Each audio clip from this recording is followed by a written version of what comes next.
Magandang araw mga kaibigan. Ito, may dumaan sa wall ko, Facebook Reel. Ang title is ganito, Padungog-dungog portion si Pink.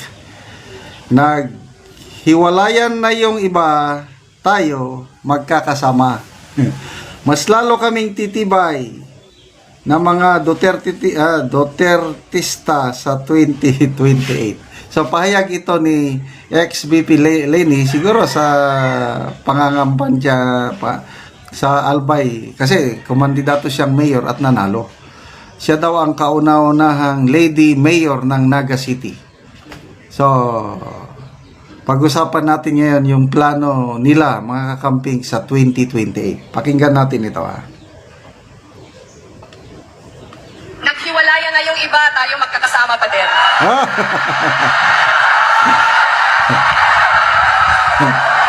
Wala akong sinasabi kung sino naghiwalay, Naghiwalayan na yung iba, tayo magkakasama pa din.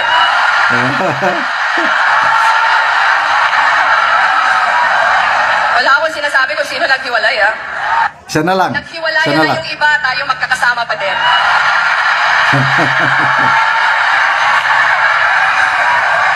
Wala akong sinasabi kung sino naghiwalay, Okay, totoo naman. Nagkahiwalay. Oh. Kahit hindi niya sinabi, klaro, ang naghiwalay ang unity team. So, talagang pinagtatawanan tayo ng mga kakamping ngayon.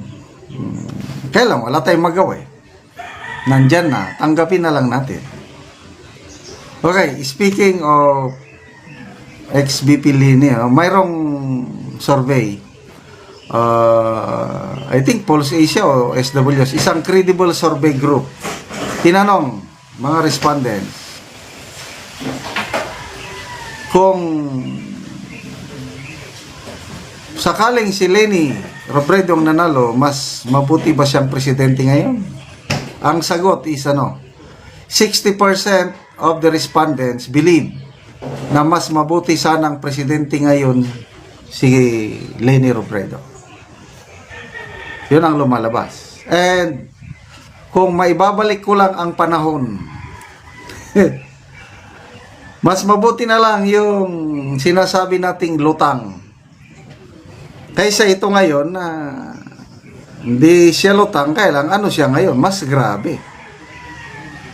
Kaya ayaw natin kay VP Leni nung una dahil nga yung mga statements siya nga lutang. Ano ba yan? I have 3 daughters, 3 girls, yung mga ganun. At least, si Attorney Leni Robredo, mayor na ngayon, mayor, wala siyang issue sa katiwalian. Okay, tell me. Mula nung pumasok siya sa politika, meron ba siyang issue sa korupsyon? Yung COA report nung Vice President siya, all COA report are unqualified. Walang bangis. Walang dungis. Sorry. Walang dungis. In fairness, kay Nanay Leni o Attorney Leni.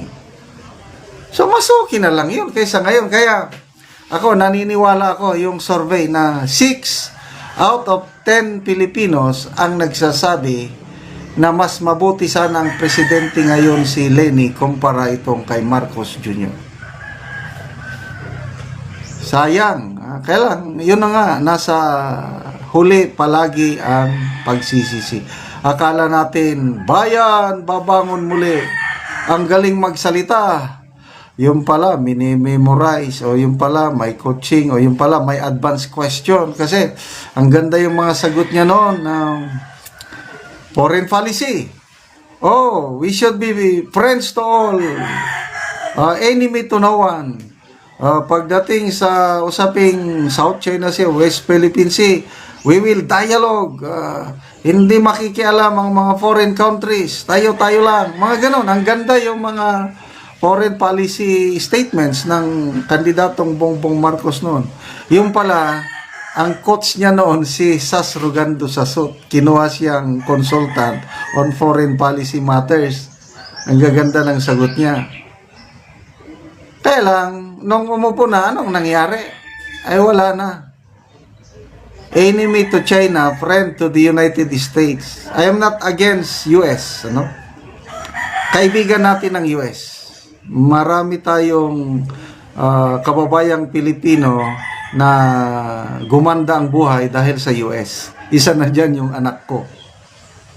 Kaibigan natin. Kaya lang, dapat kaibiganin din natin ng China. Okay. Binubuli tayo ng China. Yes, galit ako sa China sa pambubuli sa West Philippine Sea. Kaya anong solusyon? Hindi yung yung didikit ka na sa US na grabe na, dinagdagan mo ng mga EDCA bases, tapos pinapasok na yung mga Typhoon missile system na magiging magnet ng isang nuclear war. Nako, delikado tayo, pati itong gulo sa Taiwan, lumalabas, parang madadamay tayo once na inatake ng China ang o in-invade ng China ang Taiwan, mag-ready na daw tayo dahil madadamay. Ano ba yan? So wala na. ICC, ano yung sinasabi ng candidate BBM noon na we will not cooperate.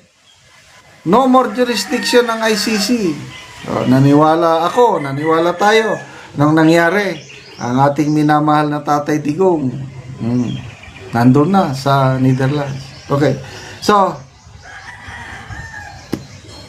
kung maibabalik ko lang, sana Lenny na lang ngayon ang presidente. Kailangan wala na tayong magagawa. So what's in stake for 2028? Kaya nanalo ang mga kakamping ngayon, yung Bam Aquino and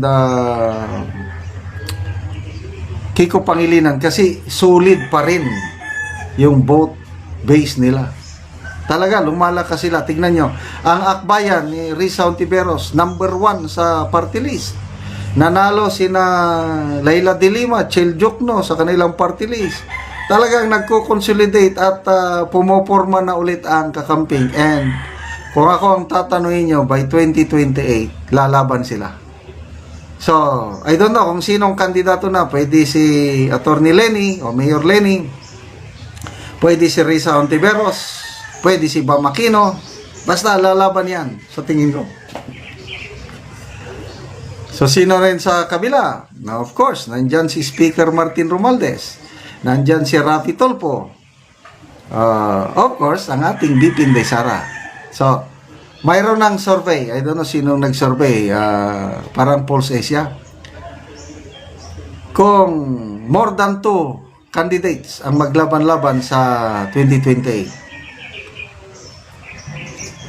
VP Sara, Lenny, Rapi Tolpo, Romualdez, yung sino pa, malaking chances si VP Sara na mananalo. Yun, na-survey na yan. Pulse Asia, if I'm not mistaken. Kaya, sige lang, magkita-kita tayo sa 2028. But tama yung sabi ni Madam Lenny na nagkahiwalay na sila. Buo pa rin tayo.